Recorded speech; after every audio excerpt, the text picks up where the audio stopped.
Bible study, Matthew 27, verse 52. We're going to start 51. 51, 52, 53. Then behold, the veil of the temple was torn in two from top to bottom, and the earth quaked, and the rocks were split.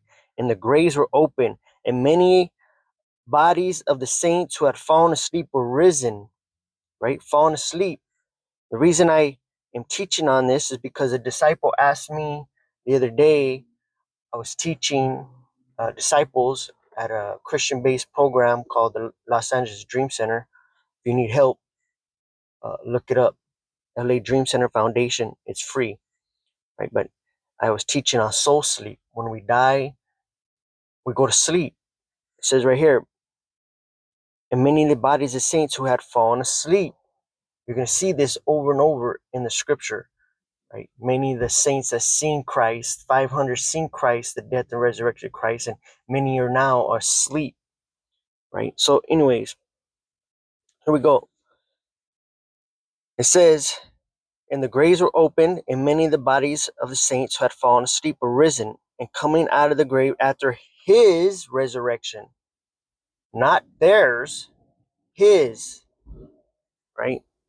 There's a purpose why I'm pointing this out, because they weren't resurrected. The resurrected means you don't die again. They died again. That's why it says after his resurrection, because he is the resurrection. He was the firstborn over for many brethren, right? And he is the first resurrected. He is the first, right? He is eternal, right? Firstborn over many brethren, right? And coming out of the grave after his resurrection, they went into the holy city and appeared to many.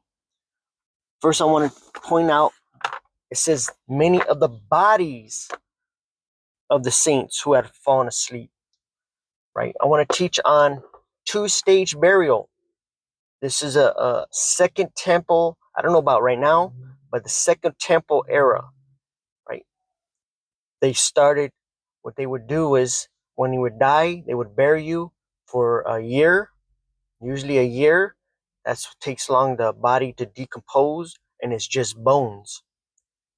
And then they would get the bones, they would go back and rebury it. It says Jewish customs involve two-stage burial process. After initial burial, often on a shelf in a cave, a relative returns about a year later to collect the dried bones of the deceased and place them in a stone box known as an ossuary, or a separate niche, right?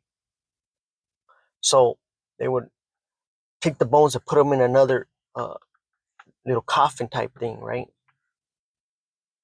Right, here we go. Key details of the practice, purpose of the two-stage burial, Jewish two-stage burial.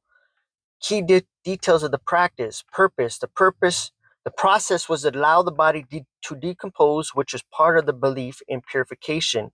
Enabled the gathering of the bones. It enabled the gathering of the bones to be placed with ancestors, often described in the Bible as resting with one's forefathers.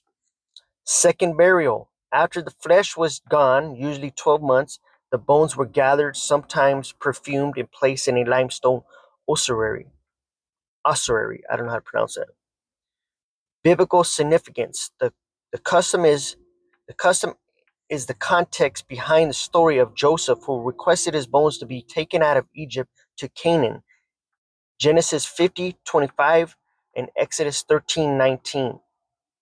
Archaeologists have found numerous of these